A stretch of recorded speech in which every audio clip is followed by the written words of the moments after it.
Mas vamos projetar o que pode acontecer nessa decisão, nesse clássico, porque no clássico que teve já na temporada, por La Liga, o Real Madrid venceu por 2-1 o Barcelona, e o Barcelona agora vive um momento diferente na temporada. Esse jogo aconteceu no final de setembro, o Barcelona fragilizado por conta de lesões, e agora é o oposto, né, Tato? Porque é o Real Madrid que chega mais fragilizado por conta das lesões, sem Mbappé, com problemas defensivos.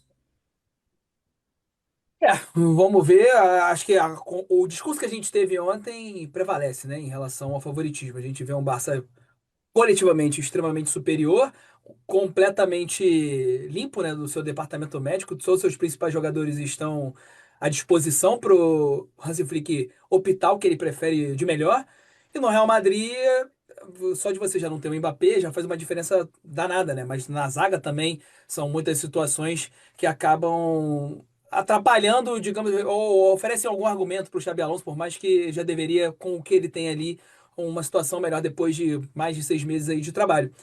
Então, assim, é clássico, mas é um Barcelona extremamente, coletivamente superior. E nas individualidades, nas individualidades do Real Madrid, não tendo a sua principal individualidade, a que consegue fazer diferença, mesmo no momento que não está melhor, aí a situação se amplia ainda mais, porque o coletivo do Barça está melhor e as individualidades do Barça rendem constantemente, né?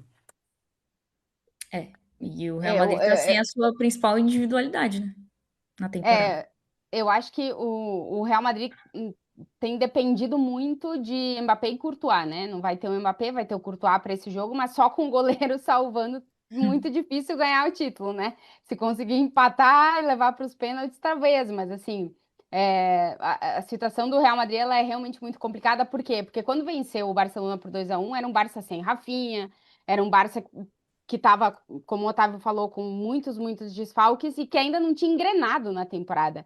É que esse Barça, o que a gente viu ontem, com muito pouco, goleou o Atlético de Bilbao. Eu estava lendo algumas colunas, o Barça goleou caminhando, algumas pessoas escreveram, né? E realmente, em determinados momentos, passou essa sensação, porque era 38 minutos de jogo, o Barça estava vencendo 4-0, um time que costuma se defender bem. Então, o Real Madrid vai precisar, nas próximas horas, subir o sarrafo em coisas que a gente vê os jogos do Real Madrid, eles não estão fazendo bem, que é se defender, explorar a linha a linha alta do Barcelona. O Real Madrid não tem conseguido fazer isso. Fazer com que o jogo do Real Madrid seja harmônico o suficiente para, se eu for jogar retrancado, eu conseguir contra-atacar com qualidade. E mesmo com um monte de lesão na defesa, conseguir segurar um ataque que parece muito azeitado agora, né? Se não é o Uhum. Rafinha, é o Firmino, se não é o Firmino, é o Ferran, a volta do Pedro, o Lamine, que não jogou a semifinal, vamos ver, só jogou os minutos finais, como é que volta para esse jogo. Então, assim, é um Real Madrid precisando tapar um monte de buraco contra um Barcelona que vai chegar com muita vontade de vencer o Real Madrid, porque vocês lembram como é que terminou o clássico? Com aquele bate-boca, um jogador falando uma coisa para um outro jogador. O jogo vai estar muito quente. Os jogadores do Barcelona vão entrar com muita vontade.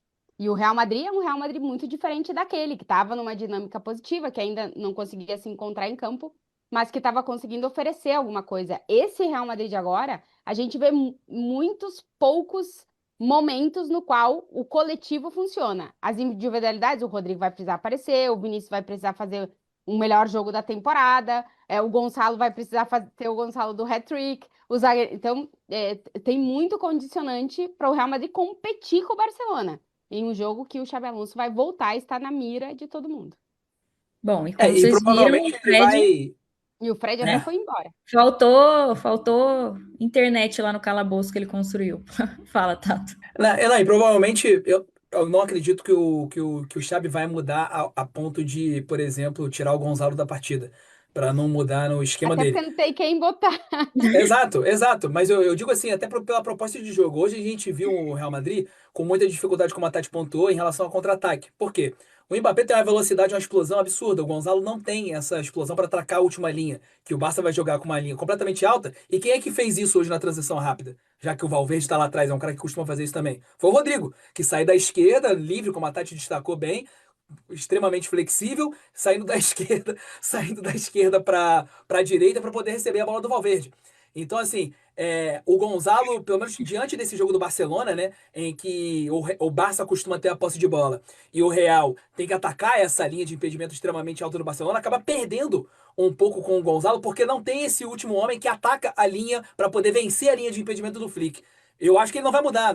Talvez tenha um Rodrigo ali centralizado, tenha um Vini centralizado para poder ter essa velocidade para fazer talvez aquela marcação-pressão que ele imaginou lá na Copa do Mundo de Clubes, que ele queria que ele fizesse o time igual que o Leverkusen dele fazia, que o Gonzalo não consegue fazer, e o Mbappé não tem tanta disposição para fazer isso o tempo inteiro, mas eu acho que diante de um Barcelona que tem essa linha muito alta, o Gonzalo acaba, se o Real não tiver o controle da posse de bola como não teve hoje, ou como não quis ter hoje, o Gonzalo acaba sendo um problema diante de um Barcelona extremamente efetivo coletivamente. Eu não sei se ele vai mudar. Não sei se ele vai mudar, o Gonzalo. É que ele não tem opção no ataque, né? Tá o Vinícius, o Rodrigo, o Gonçalo e o Mastantuono. O Brahim tá na Copa da África. O Endrick foi emprestado e o Mbappé tá lesionado. Ele não tem. Para colocar 3 atacantes que ele tem jogado, tem que ser o Gonçalo. O Carvajal não pode voltar, não, Tati? E aí ele muda. Então, ele falou no último jogo que o Carvajal podia jogar alguns minutos hoje. Se eram alguns minutos hoje e ele acabou não jogando, acho que ele não tá para ser titular. É difícil. Mas acho que mesmo assim, mesmo com o Gonçalo, a gente vai ver uma configuração de jogo em que o Barcelona provavelmente terá muito mais posse do que o Real Madrid. Você concorda, Fred? Sem nenhuma dúvida.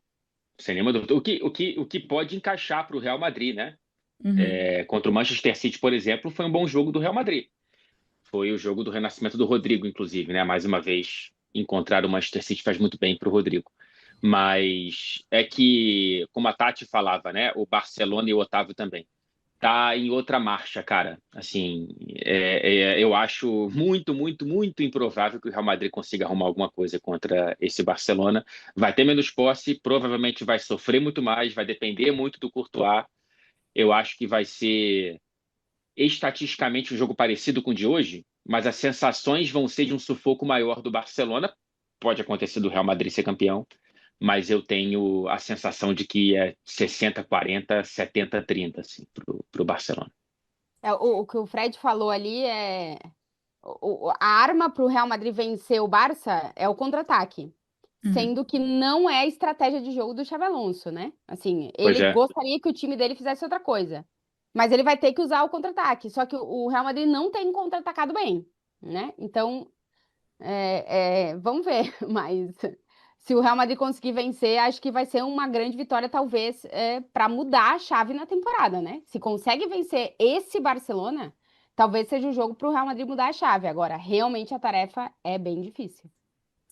E claro que a gente tem superchat de quem? Do Brenex, que não pode faltar no nosso MFM. Ele tá falando aqui, podemos dizer que o Real vence seus títulos por conta do Courtois? Ele é uma muralha. Atlético jogou o melhor. Tati, sua linda. Boa sorte na final. Para mim, o Courtois é o jogador mais importante do Real Madrid nos últimos 5 ou 6 anos. Assim, o que ele fez naquela final de 2022, eu não vi nenhum goleiro fazer em uma final de Champions. E realmente ele é um seguro de vida para o Real Madrid. Assim. O Courtois faz defesas incríveis. Hoje eu achei até que ele não teve que fazer milagre, mas ele foi muito importante fazendo defesas decisivas. Assim. É o melhor e o jogador mais importante do Real Madrid há pelo menos umas 6 temporadas. E eu tenho certeza que para o Real Madrid vencer esse título no domingo, vai precisar dos milagres do Courtois. Eu não imagino o Real Madrid vencendo esse título da Supercopa sem o Courtois fazendo grandes defesas, porque realmente acho que vai ficar exposto. O Barcelona vai para cima e concordo que as chances do Real Madrid serão nos contra-ataques.